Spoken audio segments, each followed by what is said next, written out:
We are now leaving what you know behind. Prepare for a lore dump and spoilers for those who have not read Blackest Night or Brightest Day. To every bit of the emotional spectrum talked about in Green Lantern, there are two sides. For willpower, one can use it to overcome great fear or become a controlling tyrant. The Guardians of the Universe, for better or worse, have always represented the light and dark side of willpower. They are plagued by a great arrogance which comes from their highly evolved nature, which admittedly is so advanced it considers magic and technology to be interchangeable concepts to be manipulated. This high opinion of themselves, while making them great authority figures, also has the downside of them making often out-of-touch decisions, usually along the lines of thinking that most powers of the emotional spectrum are dangerous. Even in the emotional spectrum talked about in Green Lantern, will is considered essentially morally neutral, with the positive emotions being white for life, violet for love, indigo for compassion, and blue for hope. The negatives are yellow for fear, orange for greed, or Arvice, as it's talked about in the comics, red for rage, and black for death. Each of these has their own Starheart, if you will, remembering our Alan Scott video, an entity that corresponds to both the Lantern core and that emotional spectrum. Probably what I consider to be the greatest piece of meta-commentary added by the Jeff Johns run of Green Lantern is that one of the secrets the Guardians of the Universe were keeping was that life did not begin on Maltus, their previous homeworld, but on Earth. Of course, the spiritual ethos of this being that life, or the history of stories which led us to the point where we have Green Lantern to begin with, did not begin with some omniscient alien force, but with man and his emotions. The stories he told around the fire, and the primal life he had to live to survive. This is not the literal version of the story, of course, for it does not specify humans, but by specifying Earth, the connection to man's history is made beautifully apparent. It is from these first primordial savage beings on Earth that the emotional entities were born. In the core of the Earth lay dormant the angelic life entity known simply as the Entity, for life has no true name. In the land of the dead was the Grim Reaper aesthetic entity Necron.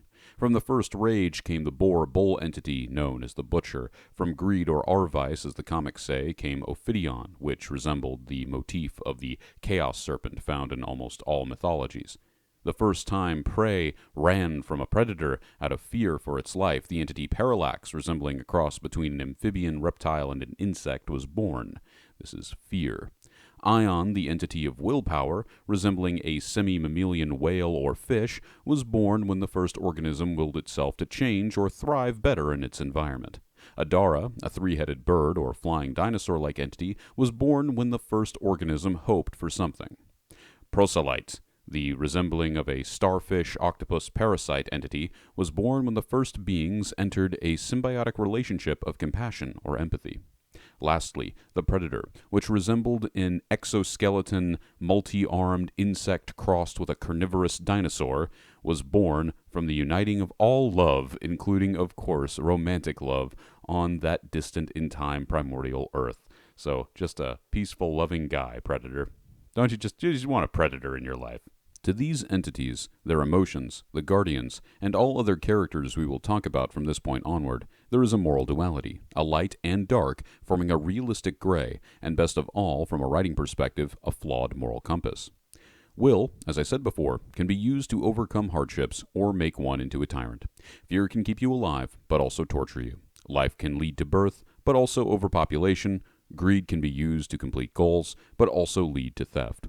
Love can cure pain or make you commit a crime of passion. Death can be natural and healthy, or it can be vast and tragic. Hope can allow one to carry on past the point of breaking, or it can be used to inspire a cult.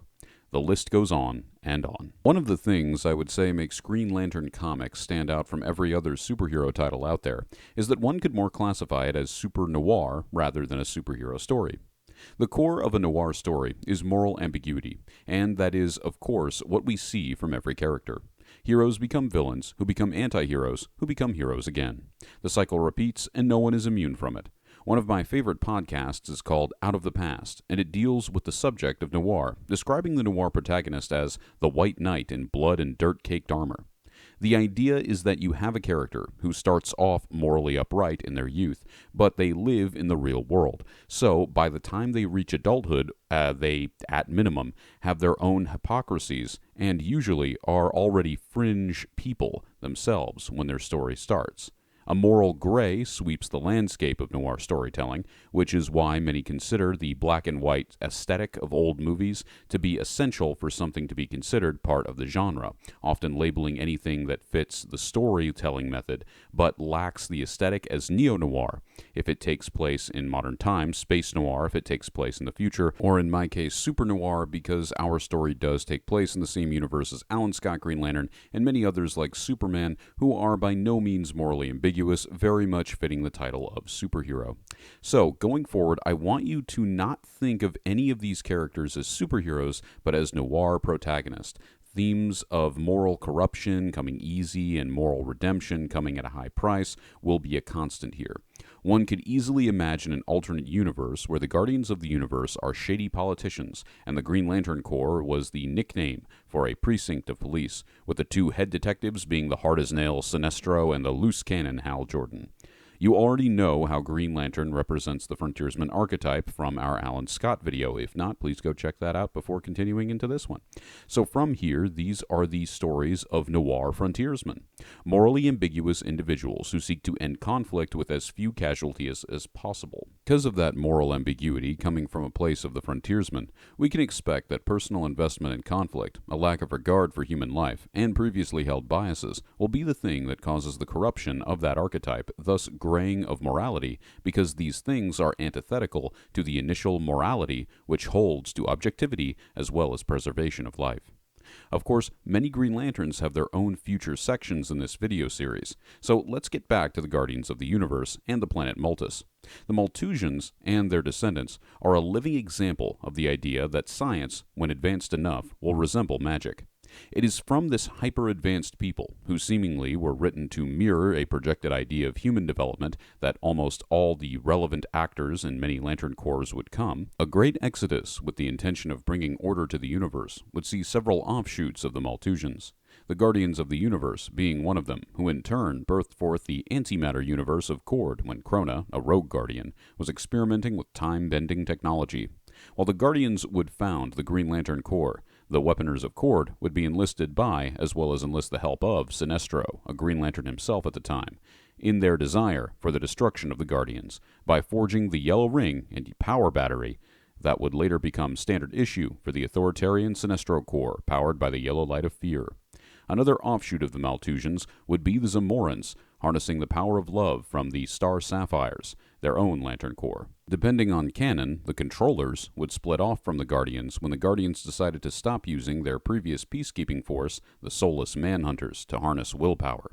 Those robotic AI Manhunters also being what would destroy the home planet of and gain the Guardians a new enemy in Atrocitus, who would harness the Red Light of Rage alongside what I can only assume to be blood magic native to his homeworld to found the militia-like Red Lantern Corps. Lastly, Ganthet, a Guardian philosophically and morally opposed to the anti-emotion stances of the Guardians, would go on to harness the Blue Light of Hope and found the monk-like Blue Lantern Corps. This concludes the giant lore dump as well as this first episode of the Green Lantern philosophy. Originally intended to be the first episode, this is now the second. If you would like to see more from me, I don't know if I'll continue this series as I think I've gotten what I want to out of it already, but I might do more in this series sometime in the future.